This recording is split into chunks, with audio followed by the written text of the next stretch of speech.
What's up, everyone? Welcome into another edition of our NBA DFS DraftKings Picks videos. I am your host, Justin Bales, and we have a smaller 5-game slate for Saturday, November 6th. Completely lost track of what days it was. I forgot we were even in November, but here we are. And the last time that I was on was, I believe, the 3rd. I asked you guys how many points Jonas Valanciunas was going to score. We got a lot of answers. The problem is he really flopped with 14 points. No one hit it. No one was under. The closest was 17, which is actually really close. But, we still have yet to hit the magic number. No one has hit it right on the head of what anyone that I have mentioned so far has scored, and generally that person has gone under what everyone guesses, so it might be a bad omen to whoever I pick. Probably don't want to play them in DFS, but let's see who we have tonight. 5 games, pretty limited. Let's go with Damian Lillard against the Los Angeles Lakers. There were a lot of rumors in the offseason that he was going to go to LA. Still could at some point in his career, but not right now, since obviously Russell Westbrook, and we know that point guards have done very well against the Lakers this season. So far, I can't count his game from last night because obviously I'm recording this the night before, but so far his game log is 20, 19, 12, 20, 25, 14, 20, 26. A little bit all over the place. You're not getting much consistency with Lillard. I know that he really has been ice cold, especially from deep early in the season. That'll turn around at some point. We really don't need to worry about it'll be 9 games by the time this is posted. So if you're watching this, go ahead and comment below how many points that you believe Damian Lillard will score tonight, and let's see if for probably the 7th, 8th time that we've done this, if anyone can hit it right on the head. Great job of how many people are guessing at this point. It's actually a surprising number, but I do appreciate everyone coming in. It's always fun to read it, especially when it's like Jonas Valanciunas and someone guessed 17 and I was like, you are way off.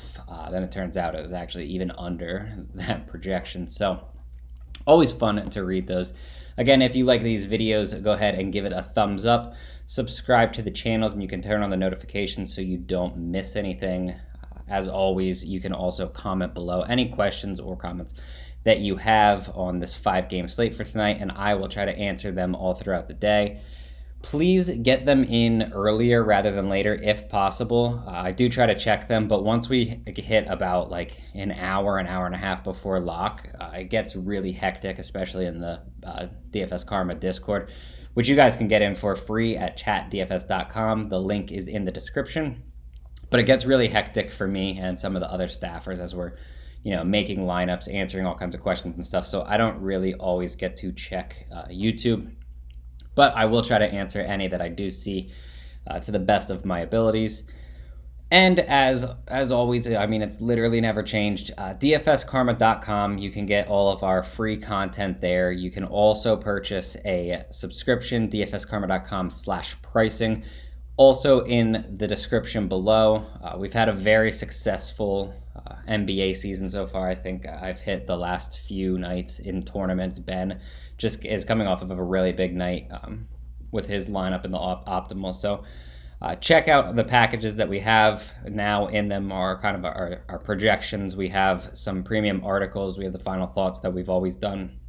You also get into the premium Discord chats as well, which is where a lot of the staff hangs out. We can get down to this slate at this point.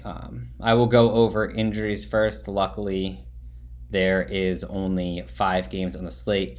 Houston-Denver is the 6th game on Saturday, but I believe that starts at 5 p.m., and the slate starts at 7:30 with Utah-Miami. So not that there is that much news for the Houston game, but I'm not going to go over that because we're not playing it.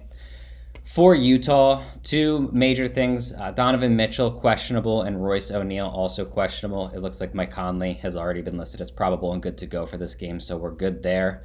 For Miami, the big one is Kyle Lowry is questionable. Philly continues to deal with pretty much a ridiculous amount of injuries. Ben Simmons, obviously not returning right now. Tobias Harris can't, I believe, for 4 more games. Furkan Korkmaz and Danny Green, both questionable. And then Matisse Thybulle and Isaiah Joe are both out. On the opposite side, you guys already know this, but Kobe White is out once again. He's going to be out for the next few games. We have, for Boston, Jaylen Brown has already been ruled out, and Josh Richardson's questionable, so that's kind of going to be a big thing leading up to the game. Kristaps Porzingis is questionable. Maxi Kleber is out for the next few games as well, so no need to really kind of concern ourselves with him. He's just going to be out for probably about the next week. John Collins has been questionable for the last few games. He's questionable again tonight. Cameron Payne, questionable for Phoenix. Anthony Davis, questionable for the Lakers. And then LeBron James and Kendrick Nunn are both going to miss at least a few more games, which, kind of changes around what's happening in LA and their offense. Starting at point guard, man, it's tough because I would be relatively fine essentially with any of these top options. None are necessarily at the moment sticking out as significantly better than others. Russell Westbrook obviously takes on a bigger role when LeBron James is out. If Anthony Davis is also out, I would expect Westbrook to basically be the entire offense. We've kind of seen him like triple-double Russ take over before when no one else is on the court with him. So if Anthony Davis is also out, I would expect ridiculous usage, and that's when his 10-9 price tag, would kind of make the most sense. Of the group, I think I might like Damian Lillard the most. Los Angeles has been really bad against point guards this season, and although Lillard has been bad, it's just kind of these games really early in the season, like he had an 18-point game against the Clippers. It keeps his fantasy points per game down, but he scored 39 in 5+, obviously excluding last night because I don't know what happened at this point.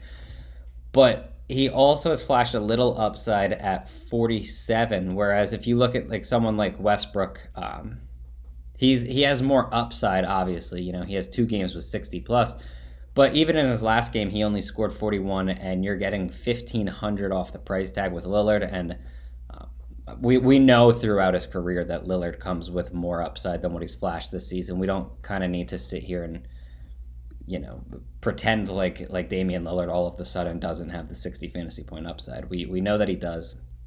And I feel like at his price tag, that's kind of the bet that I'm leaning towards taking at the moment.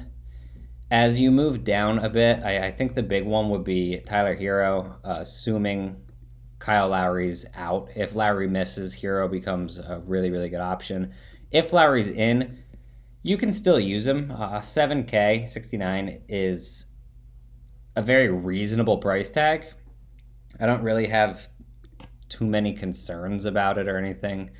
I still think that he has plenty of value for it because of his scoring ability, but I think that he would make a significantly better option if Kyle Lowry happens to miss this game. Either of the Boston guys, Dennis Schroeder, Marcus Smart, I think can be used. They're essentially the same price. Of the two, I slightly prefer Schroeder. I feel like he just has more upside. He does more while on the court, whereas Marcus Smart's kind of more of the defensive option. So that's probably where I go. And then if you want just like super cheap upside, and this assumes that Cam Payne is out, Elfrid Payton has been getting the backup point guard minutes, and he comes with plenty of upside for 3,200. Super risky, never should even slightly be considered in cash games, but he does make an interesting tournament option. The other guy that is just way too cheap and more of the cash option, Alex Caruso, is 3,900, but he's playing relatively large minutes, and even when he's not, he's kind of produced well. 20 plus fantasy points in, I believe, 5 of his last 6, and he's flashed 30 plus upside. So 3,900 is just kind of ridiculously priced, where it's just way too cheap.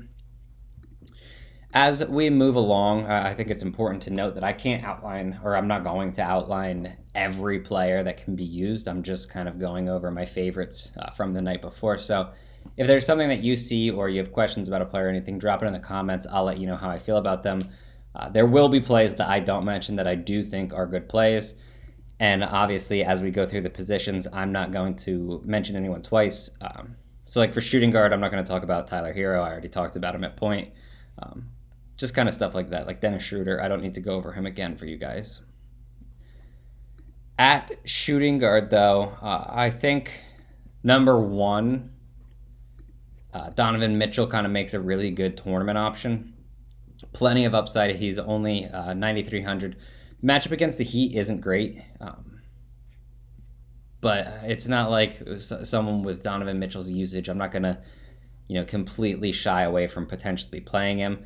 I also think that Zach LaVine is relatively solid. It's just that there's kind of more to go around there. DeMar DeRozan's been playing at an extremely high level. You have Vucevic, Lonzo can score a little bit when needed. So a lot of mouths to feed, whereas LaVine's not necessarily, the top guy immediately where he'll take every shot. So I do slightly like Donovan Mitchell at the very top. And then I also like CJ McCollum, who just continues to be relatively underpriced. He's a pretty risky option just because of his role in the offense. When Lillard wants to take over, he will. To his credit, CJ McCollum also can take over. And he's only 7,900, gets the plus matchup against the Lakers. So I do think that he's very reasonable on this slate.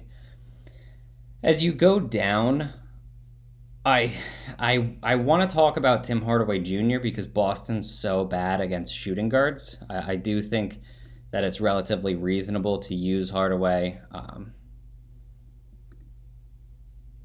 I guess you could throw Brunson in here too if Brunson's going to get some shooting guard minutes, and obviously both of them come with plenty of upside. So I think that both are really good options for their price tags. Hardaway is kind of more the scorer, where Brunson does have plenty of scoring capability. He has 31 and 25 in his last two, but can also add rebounds and assists on any given night. I guess between the two, I probably actually slightly prefer Jalen Brunson. It's just that most likely, I would assume, just based on defensively, Tim Hardaway Jr. probably gets the shooting guard, quote unquote, matchup, whereas Luka, they're probably going to guard with, I would assume, Marcus Smart. So we'll kind of see what happens, I guess, closer to game time as I figure that out personally. But I think that both are good options for their price tags, although I would slightly prefer Brunson, who is cheaper. In between the two in pricing is Seth Curry, who's obviously taking on a larger role. He shoots, plenty, a ton of threes, and that's kind of what I like to pick, especially on DraftKings. But 6,200 is still reasonable. I think you can use him in the matchup against Chicago. I don't have any real issues with anything like that. The other one that I guess I would mention would be Shake Milton. His price is up to 4,500. Depends on some of the injuries, but he played 34 minutes in Philadelphia's last game, scored 37. He's been really good on a per minute basis early this season. So if he's getting even really 25 plus minutes, I think that he's way too cheap at 4,500. If he's going to get 30 plus, it's getting relatively close to a lock, specifically in cash games. I don't necessarily think you have to use him in tournaments, but I do think that he'll be a solid play. At small forward, it's so tough to say right now that you want to lock in Jayson Tatum. The obvious news in this situation is that Jaylen Brown's out, so Tatum is going to play just a massive role in the offense. I think that's true, but when you look at what Tatum's been doing, not overly aggressive in his last couple of games. I guess he's coming off a tough matchup against Miami, obviously, but still not overly aggressive. He's not shooting well. The big thing is, obviously, he's going to have plenty of volume tonight. I think at 9,600 against Dallas, 100% viable, especially with the other higher-priced guy being Jimmy Butler, and he gets a tough matchup against the Utah Jazz. For what it's worth, you can use Luka here, but my top option would likely be Jayson Tatum. After them, because Ben Simmons and Jaylen Brown are out, you drop all the way down to 5,400 is the next one with Mikal Bridges. I do think he's reasonable.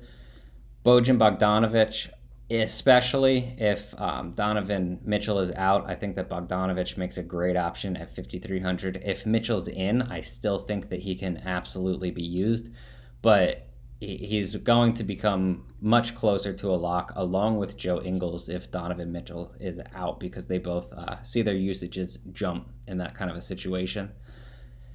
At 5,400, I think you can at least consider Dorian Finney-Smith.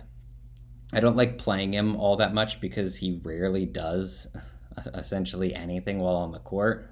But I do think that he's a safer option than someone like Cam Reddish, who I might slightly prefer in tournaments just because of the pure scoring upside that he comes with. But I do think that either one is relatively decent.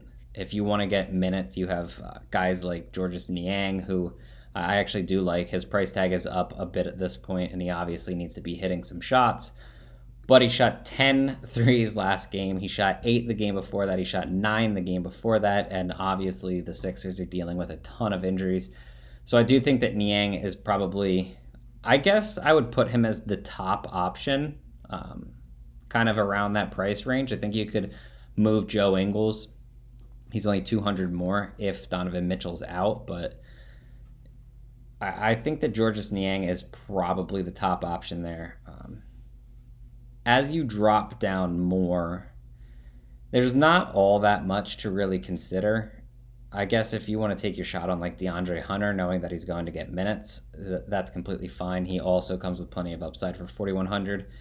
And yeah, I mean, I guess Phoenix is really bad at guarding the three as well. And it was only 2 games ago that Hunter shot 6 of 6 from 3 and scored 33.5 fantasy points. So that's reasonable. He just needs his shot to be falling because he really doesn't do much else in terms of rebounds, assists. He can add some blocks and steals on any given night, but not really a lot. So just kind of a guy where you're hoping that his shot's falling at that point.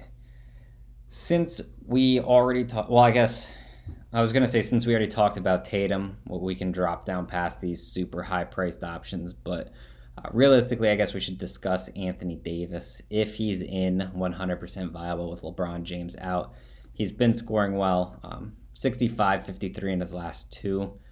If he's out, though, that's going to, I mean, just make a huge bump for the other LA guys. Obviously, Russell Westbrook's going to take a significantly larger role in the offense. You then have Dwight Howard at 3,700, DeAndre Jordan at 3,200. Both would at least be viable because they don't really have anyone else that can play center. Carmelo Anthony gets a bump up. I don't really trust a guy like Kent Bazemore or Avery Bradley, but I mean, at least the minutes would definitely be there for them in that kind of a situation. But Anthony Davis definitely viable if he's in. Moving down a bit, I can't believe we're at the point where Al Horford is 7,600 and not that bad of a play. I mean, he's consistently been over 40 fantasy points this year. It's crazy. I can't believe that he's actually stealing away from Robert Williams, but that's kind of where we're at, and he does get a good matchup against Dallas. DeMar DeRozan is also playing at an elite level for a small ball 4. 50 plus in 2 consecutive. He's been sitting around 40 for the majority of the season. Minutes are there, shot attempts are there. He's adding rebounds. He can add assists, steals, blocks, all of it. And the matchup against Philly, I'm not really overly scared of just because of the way that their defense is going to be without Tobias Harris, without Ben Simmons, you know. The last game that the Bulls played was against Philly. It was in Philly. Now it's in Chicago. DeMar DeRozan scored 53. He dropped 37 points on them. So I wouldn't be overly shocked, honestly, if he does something similar. They just don't have the defense to guard him. Outside of that, I've already discussed Carmelo Anthony, but at 5,800, regardless of Anthony Davis, he's going to be in play tonight. I just much prefer him, obviously, if Anthony Davis is out because he'll have to take on a significantly bigger role. And I think that's honestly probably as low as you go for power forward. I think that there's significantly better options at other positions to spend down on. Moving to center, you obviously have Joel Embiid. coming off of a terrible game. He didn't look great before that. He's only really flashed a couple times this season, but the offense is still going to revolve around him. I don't think that Vucevic is that good of a defender, so I do actually really like Joel Embiid tonight. The problem is he's obviously 10-3, and there are a ton of good spend ups, so you're going to have to decide which ones you like. Vucevic, I don't want to use against Embiid. Rudy Gobert, I don't want to use against Bam Adebayo. And then on the other side, obviously Adebayo, I don't really want to use against Gobert. I'll probably skip over all three of them. If I was going to use one, it would probably be Adebayo for his price tag. But I don't think that you really have to use any of them. Moving down a bit more, there are a few options that can be considered. Clint Capella is finally off his minutes limit. Phoenix hasn't been playing at an absurdly high level, and Capella does come essentially with 20/20 upside depending on how the game flows. So I think that for 7,100, he's a relatively solid option. Then on the other side, you can also consider DeAndre Ayton. He's been playing absurdly well in limited minutes. Like his last game, 34 fantasy points in only 26 minutes. The game before that, 40 and 24, and then 54 fantasy points prior to that. So I do think that Ayton is completely in play. The big issue is that I kind of would rather have him locked into the bigger minutes versus, only getting 25 minutes and hoping that he produces extremely well on a per minute basis. Moving around a little bit, I guess if you're going to spend down, assuming Porzingis is out, Dwight Powell can be considered. The guy that I like slightly more than him would be JaVale McGee, who at no point in time is he going to play massive minutes, but he's sitting right around 20 fantasy points with a little bit more upside, and he's only 3,700. Bit under 20 minutes per game. He's a little over a point per minute kind of player. I also think if Anthony Davis is ruled out, you have like Dwight Howard and DeAndre Jordan, who you could be picking from then as well. That about does it for this podcast. Once again, if you enjoyed it, go ahead and give it a thumbs up, subscribe to the channel, comment below, and let me know how many points you think Damian Lillard will be scoring tonight. Let's see if we can hit the nail on the head this time. But until then, thank you for watching, and hopefully everyone wins tonight.